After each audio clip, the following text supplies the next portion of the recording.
Selamat malam para pendengar setia di seluruh Indonesia di Dongeng Aki Rukman. Selamat mendengarkan dan tetap merdeka. Assalamualaikum warahmatullahi wabarakatuh. Bismillahirrahmanirrahim. Alhamdulillahilladzi amarona bisilatil arham wa nahana anit tafaruqi wal udzwan. Amma ba'du. Bapak Ibu dan kawan-kawan sekalian, selamat pagi. Kenapa Ki selamat pagi? Karena video ini dibuat setelah sholat subuh di Hotel Aston Pontianak, Kalimantan Barat. Jadi akhirnya jam selamat pagi, walaupun mungkin ini disampaikan nanti ada malam hari ya. Alhamdulillah Aki sekarang berada di Pontianak atas undangan Ibu Pintauli Siregar, Kaper BKKBN Provinsi Kalimantan Barat yang jebolan Jawa Barat. Bu Pinta itu malang melintang ya. Waktu Aki di Jawa Barat kepala seksi perencanaan, kemudian pindah jadi kepala Latbang, kepala bidang KS, kepala bidang KB, banyak karyanya. Dulu bareng dengan Aki melatih para kepala desa. Nah, yang kedua membuat buku tentang pedoman pengelolaan yang ditanda tangan oleh 3 menteri itu. Nah, saat ini luar biasa Bu Pinta ini adalah mengumpulkan seluruh camat se-provinsi Kalimantan Barat.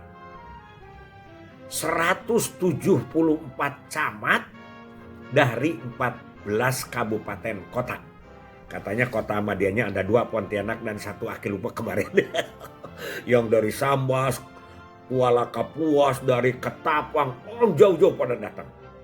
Ada yang katanya dari kecamatan sampai provinsi itu sekitar 12 jam, ada yang 18 jam, macam-macam lah dengan darat itu ya. Tapi ada juga yang naik pesawat katanya, tapi tidak tiap hari ke pedalamannya. Mungkin keturunan-keturunan Dayak begitu ya. Yang lebih hebat lagi, mereka diundang itu gratisan. Jadi artinya tidak membayar ongkos, tidak memberi uang harian camat ini. Katanya Ki, ingat dulu kita akan melaksanakan seperti ini di Jawa Barat, tapi saat itu Pak Kapernya tidak mengizinkan. Aki sudah pensiun waktu itu ya. Nah, yang lebih lucu lagi, jadi banyak lucunya ya, lucu gitu. Satu, setelah gratis, tidak membayar, yang membuka dan menekankan ini adalah PLT Gubernur. PLT Gubernur Kalimantan Barat, dan yang menjadi keynote speaker atau penyaji pertama adalah PLT Sekda. Jadi PLT Sekda definitif katanya jadi PLT Gubernur, ini PLT Sekda yang juga merangkap Kepala Dinas Kesehatan Provinsi Kalbar. Wah, hebat ini ya. Banyak yang diceritakan, tapi fokusnya adalah bagaimana peranan camat. Peranan camat di dalam atau sebagai ketua TPPS, ketua tim percepatan penurunan stunting. Oh, jadi kita zaman stunting ini.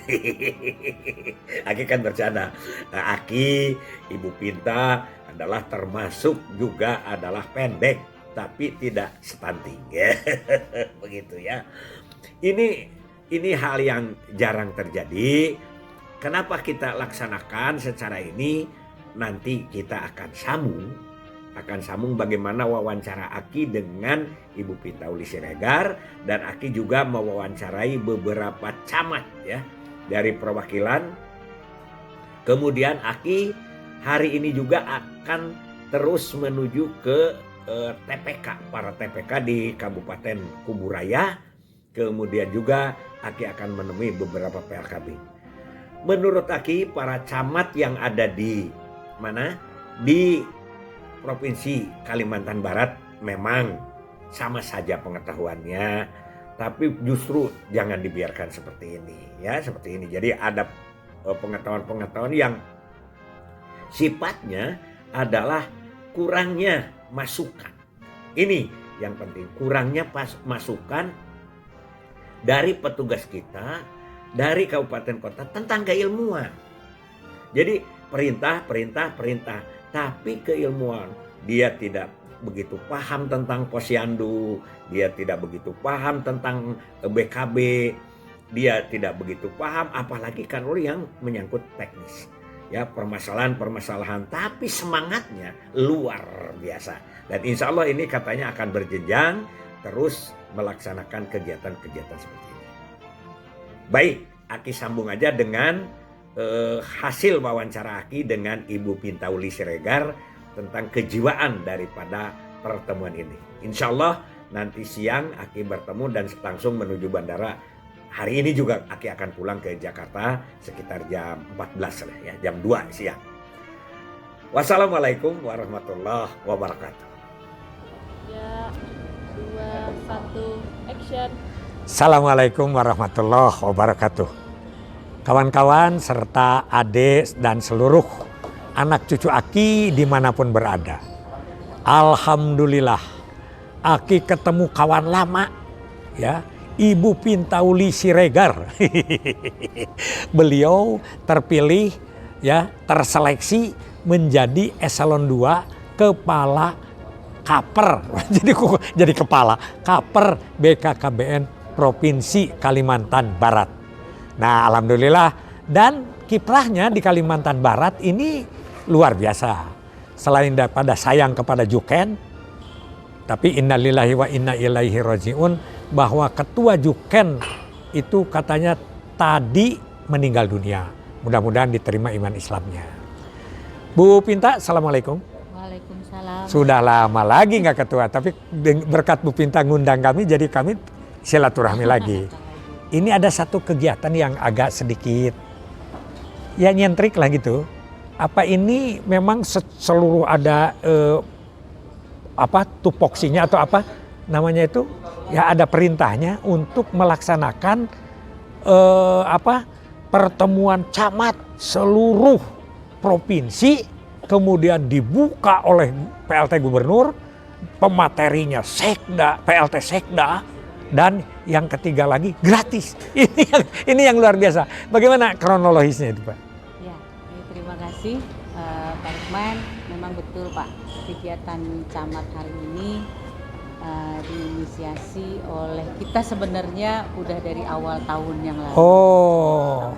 Awal tahun ini, karena kita melihat sepertinya camat ini terpapar informasi itu sepertinya sepotong. Iya, sepotong. Ya, berceceran. Saya mulai waktu itu pada saat pendataan keluarga. Kami datang ke kecamatan menyampaikan bahwa tahun ini ada tahun updating data keluarga. Loh, saya tidak tahu pendataan. Itu. Padahal pendataan itu kan menjadi tupoksi mereka sebagai manajer di kecamatan. Persis. Jadi apa? PKB kita ada di kecamatan. Kok mereka tidak tahu? Gitu. Ya. Nah, datanglah terkait dengan salah satu pendataan itu kan kita lanjut dengan verbal nih Pak, validasi data. Saya berpikir kalau camat ini kita tidak sentuh lagi, wah ini bisa ketinggalan gitu. Jadi kemarin saya sampaikan kepada teman-teman saya di Kalbar nih, ayo camat itu harus selalu dikasih informasi. Nah, itu dia. Nah, maka yang awal itu adalah kami mencetak spanduk tingkat kecamatan terkait dengan pengumuman bahwa akan ada verbal di bulan Mei dan Juni, walaupun dengan tertatih-tatih pelaksanaannya memang Kalbar masih akan terus mengejar. Nah, itu akan terus kita lanjutkan. Yang ketiga, stop dulu Bu. Ya. Jadi yang kedua. Jadi kalau begitu celoteh Aki selama ini bahwa pimpinan daerah itu baik kecamatan ya. Kalau camat itu kepala wilayah ya. Kepala desa atau bupati, kurangnya informasi itu mungkin dari kita. Disangkanya harus pakai apa? Harus pakai latihan terus-terusan begitu. Tadi kan pengetahuannya sangat beragam sekali, berbeda. Ada yang sampai tidak tahu SKDN dan lain sebagainya. Ini usaha yang luar biasa. Lanjut Bu. ya. Terus yang ketiga, ini kan akan ada lagi gerakan serentak, intervensi serentak terkait dengan pengukuran angka stunting. Nah, PPPGM itu kan ada di tingkat puskesmas. Iya. Puskesmas itu kan levelnya kecamatan lah. Iya. Kita artinya Pak Camat ini harus tahu persis kondisi wilayahnya. Jangan sampai hanya protes misalnya hasil SKI-nya tinggi. Seperti tadi atau juga. rendah menjolok tinggi. Itu mereka tidak tahu dasarnya itu dari mana. Dari mana? Nah, tadi kan jadi dengan dasar itulah kami di Kalimantan Barat berkomunikasi lah dengan sesama kami dulu dengan Satgas, kira-kira punya nggak nih kontak camat yang kita bisa komunikasikan gitu awalnya. Penteladanan lah kalau di 7 langkah. Gitu. Nah, akhirnya kemarin di bulan April kami melakukan PM dulu dengan camat. Kami mencoba dulu gimana nih respon Pak Camat Pak gitu ya. Melalui Virtual awalnya. Virtual ya. Jadi kami di bulan April itu sudah bertemu. Awalnya sih mini loka karya di kita ini kan tidak berjalan dengan baik. Yang ada dana BOKB-nya yang harus dipimpin oleh camat. Itu awalnya. Nah, jadi sebelum ada intervensi sensitif sebenarnya kami sudah akan mengumpulkan camat juga sebenarnya Pak. Karena kan akan ada pendataan keluarga nih. Kita harus sampaikan itu. Artinya kalaupun kita sekarang pertemuannya terkait dengan intervensi yang harus segera dilakukan di tingkat kecamatan, artinya kami kan sudah bertemu dengan mereka. Kalaupun saya WA mereka nanti kan sudah pernah bertemu, jadi kita tidak sungkan lagi untuk menyampaikan berita-berita atau informasi-informasi terkait dengan program Bangga Kencana. Luar Itu biasa. sebenarnya yang kami ingin tangkap. Maka saya minta teman-teman saya di Kalbar ini coba cari dulu anggaran mana kira-kira yang bisa nyambung kita bertemu dengan camat. Nah, itulah tadi judulnya, makanya intervensi sensitif tapi melalui bahwa kita sudah melatih TPK. Melatih TPK ini kan artinya kita juga harus sampaikan ke Pak Camat, ada loh perangkat Bapak yang sudah kami beri ilmunya. Tapi kalau Bapak tidak mengawal, pekerjaan mereka pun tidak akan bisa lebih. Itu makanya sekarang ini ada PR lanjutan. Karena tadi kan beda-beda tuh, beda-beda. Jadi tanggapan camat atau keilmuan camat dan lain sebagainya juga berbeda-beda. Ada yang memang sudah lebih jauh dia paham, tapi ada yang sama sekali masih bureng. Ada yang selalu bikin alasan aja tadi. 2 jam diskusi. Ayo sudah kultura jauh jangkauan lah dan sebagainya. Kan kalau kita pikir secara gamblang, nyata tepan kamu diangkat di situ teh untuk mengatasi itu.